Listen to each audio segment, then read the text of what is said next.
स्थल सेना प्रमुख जनरल उपेंद्र द्विवेदी का घटसाना दौरा आज रहा है। सीमावर्ती क्षेत्र 22 एमडी में आर्मी और बीएसएफ अधिकारियों से उन्होंने मुलाकात की है। आर्मी चीफ ने पाकिस्तान को कड़े शब्दों में चेतावनी भी इस दौरान दी।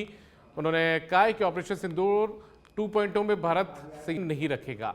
ऑपरेशन सिंदूर में 10 में से 9 आतंकी ठिकाने ध्वस्त किए गए थे, कई आतंकी मारे भी गए थे।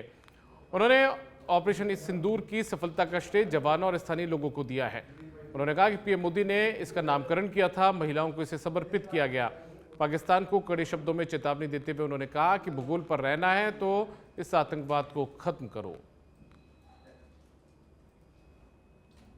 पूरा विश्व जो था एकजुट हमारे साथ खड़ा हुआ। जब पहलगाम टेरर स्ट्राइक के बारे में जब हमने बोला आप निंदा कीजिए, पूरा विश्व हमारे साथ कदम से कदम मिला के उसकी निंदा की।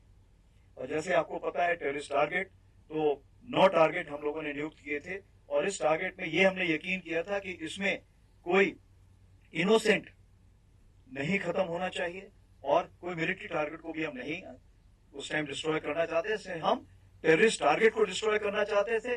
टेररिस्ट टारगेट में जो ट्रेनिंग देते उनको डिस्ट्रॉय करना चाहते थे और जो उनको इंडोक्ट्रिनेशन करते थे या उनको तरबियत देते थे, जिनको हम बोलते हैं कि उनके आका, उनको डिस्ट्रॉय करना चाहते थे। और यही चीज हमने 9 टारगेट में की, जिसमें 7 टारगेट में आर्मी ने किया था, 2 एयरफोर्स ने किया था। और इस बार हमने हर टारगेट को डिस्ट्रॉय करने का प्रूफ भी दिखाया दुनिया को। ये तो पाकिस्तान छुपा ले जाता था, पर इस बार हमने दिखाया कि ये देखिए यहाँ पे हमने ये डिस्ट्रॉय किया, ये डिस्ट्रॉय किया। और सारी जो खबर है तकरीबन 35 से 40 तो पहले नाम आए थे, लेकिन आपको पता है कि जब वो उनका 14 अगस्त को उन्होंने गलती से एक लिस्ट जाहिर कर दी थी जिसमें 100 से भी ज्यादा नाम थे जो कि वहां पर लोग खत्म हुए। और ये मैं फौजियों की बात कर रहा हूं जो वहां पे खत्म हुए थे। टेररिस्ट जो है वो तो बहुत ही ज्यादा थे, ठीक है, तो टेररिस्ट को तो वो गिनते ही नहीं, ठीक है। तो ये मैं आपको बताना चाहता हूं कि इस बार भारत देश पूरी तैयारी के साथ है और इस बार वो संयम नहीं रखेगा जो सिंदूर 1.0 में हमने संयम रखा था। इस बार हम आगे की कार्रवाई करेंगे और कुछ ऐसी कार्रवाई करेंगे कि हो सकता है पाकिस्तान को सोचना पड़े कि उसे इतिहास में, भूगोल में रहना है कि नहीं रहना। अगर उसे भूगोल में अपनी जगह बनानी है तो उसके लिए उसे जो स्टेट स्पॉन्सर टेररिज्म जिसको हम बोलते हैं, यानी कि उसका देश जो टेररिज्म को स्पॉन्सर कर रहा है उसे रोकना पड़ेगा। तो आप अपनी पूरी तैयारी करके रखिए और अगर परवरदिगार चाहेंगे, भगवान चाहेंगे, वाहेगुरु चाहेंगे तो बहुत जल्दी ही आपको मौका मिलेगा। उसके लिए ऑल दी बेस्ट। अब खबर टोंक से, यहाँ पर नरेश मीणा पहुंचे। नरेश मीणा का पहुंचने पर जोरदार स्वागत हुआ है। जयपुर से झालावाड़ जाते समय उनका स्वागत किया गया। सचिन पायलट और नरेश मीणा की जो तस्वीर थी वो भी उन्हें भेंट की गई। तस्वीर को नरेश ने अपने सीने से लगा लिया। नरेश मीणा ने टोंक जेल को लेकर भी खुलासा किया, कहा कि मैंने जो बोला उसकी तस्वीरें सामने आई। इस दौरान प्रहलाद खटाना समेत कई अन्य लोग मौजूद रहे। ऐसे कई घटनाक्रम जेल में हुए थे जिससे मुझे पूरा महसूस हो गया था कि मेरे पे हमला हो सकता है। और फिर मुझे पता लगा कि यहाँ हथियार भी मौजूद है।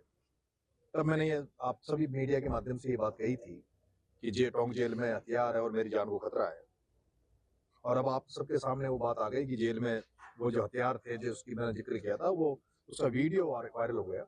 अब ये प्रशासन के ऊपर डिपेंड है कि प्रशासन कितना इसको सीरियसली, कितना इसको संवेदनशील होकर इसकी जांच करे। मैं तो चाहता हूं कि नीचे तक जाकर इसकी जांच हो, जो भी लोग दोषी हैं।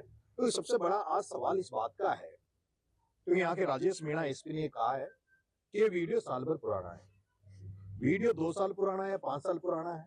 वीडियो टोंक जेल का है, वीडियो 2 साल 5 साल पुराना, लेकिन वीडियो टोंक जेल का है।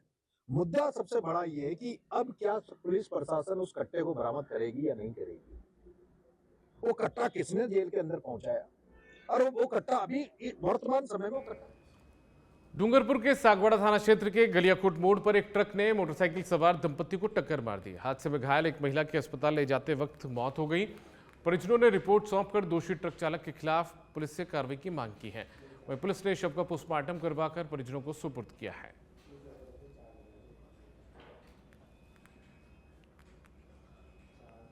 फाटा की घटना है। मेरा नाम रूपलाल परमार, ग्राम पंचायत फाटा का सरपंच हूँ और हमारे कांता नाम धनराज रोड की पत्नी फाटा से हॉस्पिटल के लिए सागवाड़ा आ रही थी। तो रास्ते में आते थे, पीछे से ट्रक ने, अनियंत्रित ट्रक ने टक्कर मार दी तो वो गिर गई और गाड़ी का व्हील उसके ऊपर चढ़ गया। तो फिर यहाँ पर से लोगों ने भीड़ इकट्ठा हुई, यहाँ पर हॉस्पिटल में लाए और फिलहाल में एडमिट किया। एडमिट करने के बाद में डॉक्टरों ने मृत घोषित कर दिया। इसके बाद में हमें कानूनी कार्रवाई के लिए थाने में। कोटा की चेचट पुलिस ने टॉप 10 वांछित अपराधियों में शामिल 10,000 के इनामी आरोपी को आगर मालवा जिले से गिरफ्तार किया है। दरअसल अपराधी जाली नोटों के गिरोह का शातिर है, जो आखिरकार सलाखों के पीछे पहुंच ही गया। तो चेचट पुलिस ने आगर मालवा जिले से इस आरोपी को गिरफ्तार किया है, जो कि जाली नोटों के गिरोह का शातिर अपराधी बताया जाता है।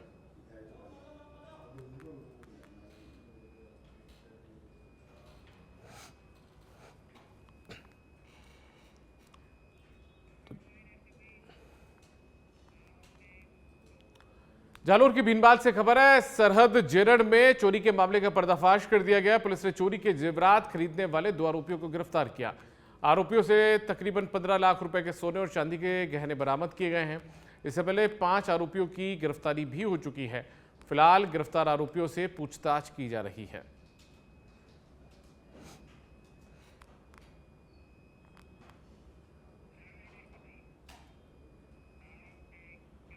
खबर झुंझुनू से है। घर पर रखी खांसी की सिरप से बच्चे की जो मौत का मामला है, उसमें झुंझुनू में सिरप के संदिग्ध बैच पर रोक लगाई गई। सीकर के 5 साल के नित्यांश की मौत के बाद ये पूरा बवाल मचा। झुंझुनू के चिराना में पौने 3 महीने पहले ये दवा ली गई थी। सीएमएचओ ने जांच रिपोर्ट भी मुख्यालय को भिजवाई है।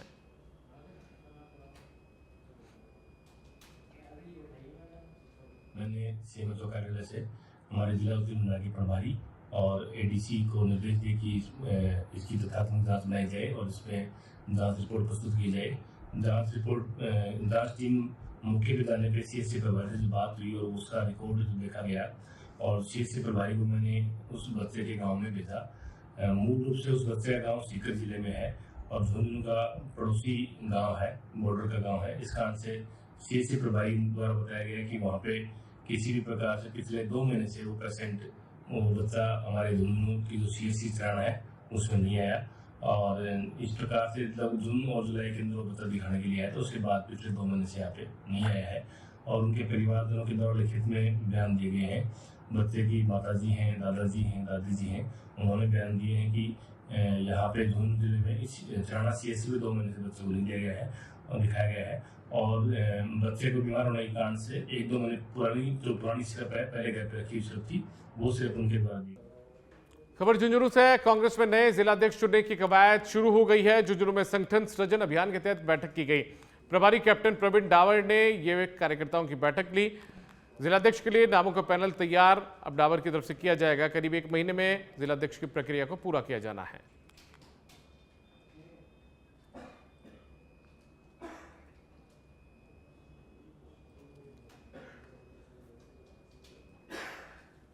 अधिवेशन अहमदाबाद में हुआ था और उस अधिवेशन में ये निश्चय लिया था कांग्रेस वर्किंग कमेटी ने और बाद में सभी एआईसीसी मेंबर्स ने कि हम एक कांग्रेस संगठन सृजन अभियान शुरू करेंगे।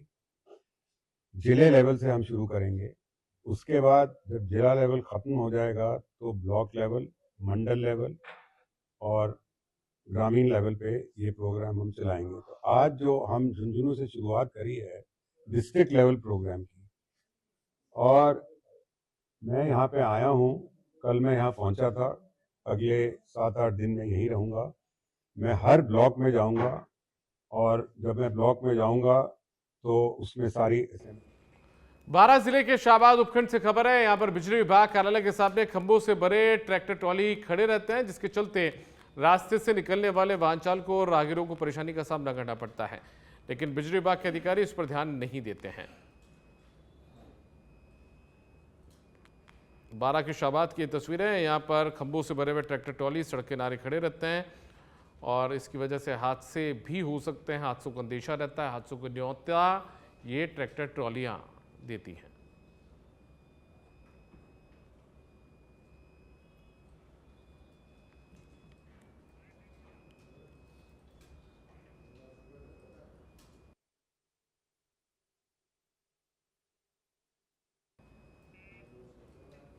बारां के कस्बा थाना से खबर है। यहाँ पर राजकीय महात्मा गांधी विद्यालय में एक शिक्षक पर छात्राओं ने जो आरोप लगाए थे उसमें नया मोड़ आ गया, जिसमें शिक्षक मनोज चौरसिया ने अपने बयान में कहा कि उन पर लगाए गए आरोप झूठे हैं, अन्य छात्राओं को उनसे कोई समस्या नहीं है और आरोप लगाने वाली छात्राओं को कोचिंग माफियाओं ने भड़काया है।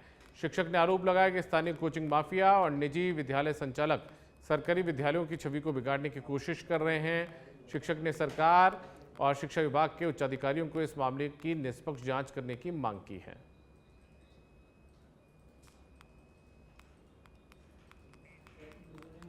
तो शिक्षक पर जो आरोप लगाए गए थे उसमें नया मोड़ आ गया। अब शिक्षक ने पलटवार किया। शिक्षक है मनोज चौरसिया, उसने कहा है कि जो आरोप उस पर लगाए गए थे वो बेबुनियाद है। कुछ कोचिंग माफिया मिलकर, निजी स्कूल संचालक मिलकर ये आरोप लगवा रहे हैं। कुछ स्कूली छात्रों को गुमराह करके उन्होंने शिक्षा महकमे के उच्च अधिकारियों से डिमांड की है, मांग की है कि इस पूरे मामले की उच्च स्तरीय जांच करवाई जाए, निष्पक्ष जांच करवाई जाए, जिससे दूध का दूध और पानी का पानी हो सके। 6 या 7 बालिकाओं के द्वारा मुझ पर विभिन्न प्रकार के आरोप लगाए गए हैं।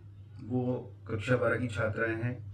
हमारे विद्यालय में कक्षा 12 में 47 बालिकाएं पढ़ती है, लेकिन इन 6 या 7 बालिकाओं को छोड़कर किसी भी बालिका को मुझसे कोई समस्या नहीं है, न ही उन्होंने मेरे ऊपर कोई आरोप लगाया है। वास्तव में इन 6 या 7 बालिकाओं को यहाँ के जो निजी कोचिंग संचालक हैं उनके द्वारा भड़काया गया है।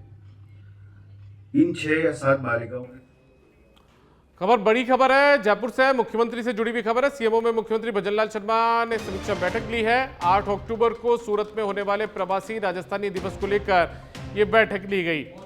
सीएमओ में सभी प्रमुख अधिकारी भी मौजूद हैं। प्रवासी राजस्थानी दिवस पर डोमेस्टिक रोड शो का आयोजन होगा। कार्यक्रम में प्रवासी राजस्थानी सम्मान पुरस्कार पर चर्चा की गई। एनआरआर नीति में अन्य प्रमुख पहल का भी शुभारंभ किया जाएगा। NRR open house round table meeting भी आयोजित की जानी है। तो 8 अक्टूबर को सूरत में प्रवासी राजस्थानियों के साथ में एक संवाद होना है और उसी को लेकर मुख्यमंत्री भजनलाल शर्मा जो हैं वो अपने कार्यालय में एक बैठक ले रहे हैं। सूरत यानी कि गुजरात के अंदर ये कार्यक्रम रहने वाला है और इससे ठीक पहले सीएमओ में मुख्यमंत्री भजनलाल शर्मा ने ये समीक्षा बैठक की है। सूरत में प्रवासी राजस्थानी दिवस को लेकर ये बैठक हो रही है। तमाम अधिकारी जो विभिन्न महकमों से जुड़े हुए हैं वो इसमें मौजूद हैं। प्रवासी राजस्थानी दिवस पर डोमेस्टिक रोड शो का आयोजन भी सरकार की ओर से किया जाना है सूरत के अंदर और ऐसे में उस पर भी चर्चा, राजस्थानी सम्मान पुरस्कार पर चर्चा। दरअसल एनआरआर नीति में अन्य प्रमुख पहल का भी शुभारंभ किया जाएगा। Open house round table meeting भी आयोजित की जाएगी और उन्हीं तमाम चीज़ों को लेकर अधिकारियों के साथ चर्चा, विचार विमर्श मुख्यमंत्री कर रहे हैं।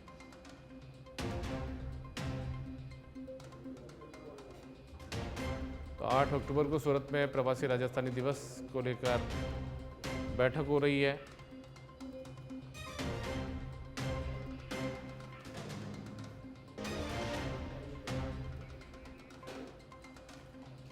जयपुर ग्रामीण के जम्बा रामगढ़ से खबर है। वन कर्मियों से प्रताड़ित युवक के खुदकुशी करने से जो जुड़ा हुआ मामला है उसमें भीड़ को तितर-बितर करने के लिए पुलिस ने हवाई फायर भी किया। 2 दिन से धरने पर बैठी भीड़ दरअसल उग्र हो गई थी। विधायक महेंद्रपाल मीणा के रायसर पहुंचने पर यह भीड़ उग्र हुई। रायसर थाने में मौजूद विधायक महेंद्रपाल मीणा का भीड़ ने घेराव किया था। रायसर और आसपास क्षेत्र का नेटवर्क भी इस दौरान डाउन किया गया।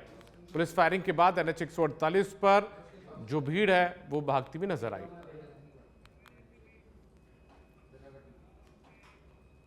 जयपुर से खबर है, आरपीएससी की परीक्षा में 225 में से 6 अभ्यर्थियों के पास होने का जो मामला है उसमें परीक्षा के परिणाम को लेकर परीक्षा में बैठे अभ्यर्थियों में असंतोष है। एनसीईआरटी और राजस्थान में चलने वाली पुस्तकों में से प्रश्न नहीं पूछने का आरोप लगाया गया। इसी के साथ पेपर सेट करने वाले व्यक्ति को ब्लैकलिस्ट करने की मांग की गई है।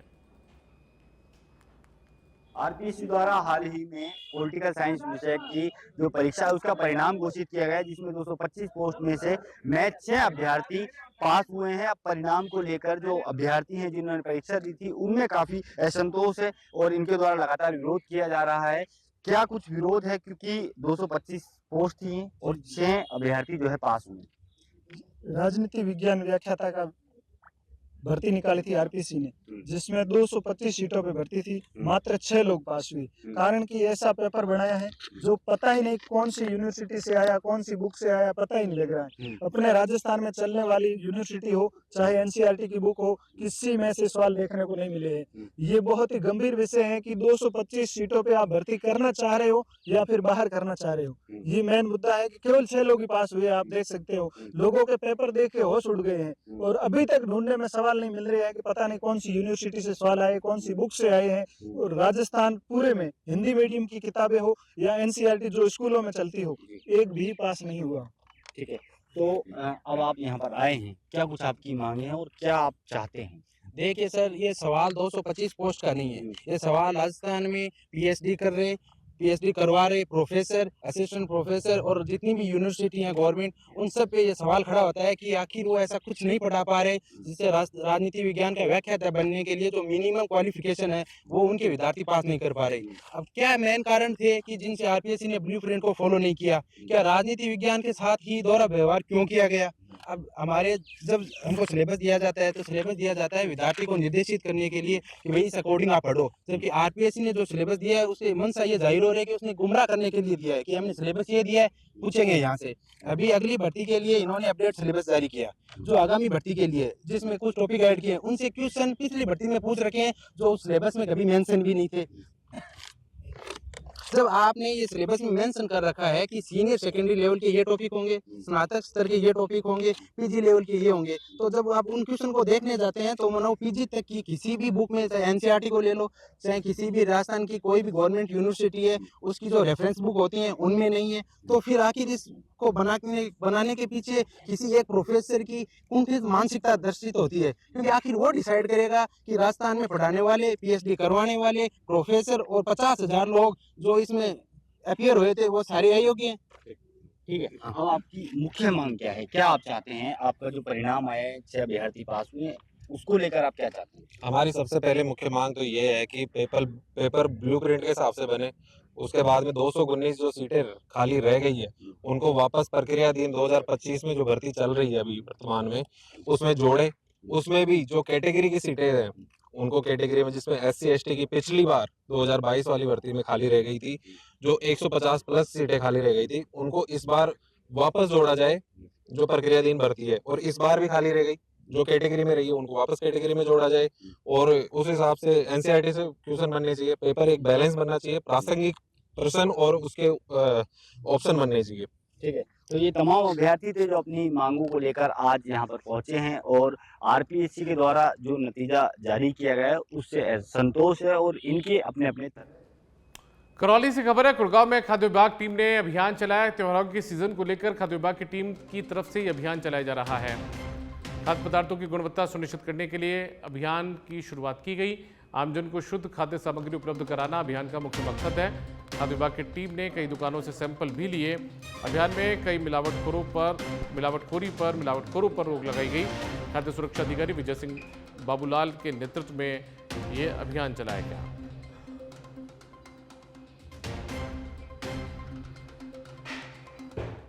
धौलपुर के सरमथुरा कस्बे में सफाई कर्मचारियों ने ठेकेदार के खिलाफ उपखंड कार्यालय के बाहर प्रदर्शन कर एसडीएम को ज्ञापन सौंपा है।